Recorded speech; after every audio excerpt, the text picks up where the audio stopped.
आम प्रिय मोहन माझी सार जितेबाला विरोधी दलर नेता थिले सेतबेले मदर प्रचार प्रसार को विरोध करिकिरी कौन कहते टिके वीडियो शुणु। मदर प्रचार और प्रसार को लेकर आज जो मोर तारका प्रश्न थिला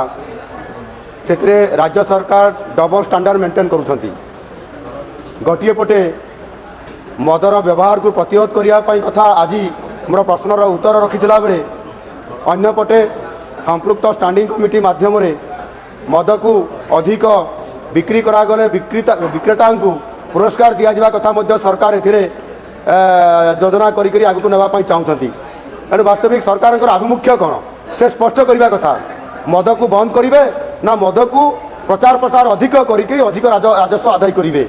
सार एबे आपण कौन कले बंद होइतिबा 70टी मद दुकान को पुणी थरे खोलिले आपण परा कहउतले जे मदमुक्त ओडिशा करा जिवो बोली किंतु मदमुक्त ओडिशा करिबा बदल रे मदर प्रचार प्रसार बहुत मात्रा रे आपण कलेनी मानि गली सार आपण को।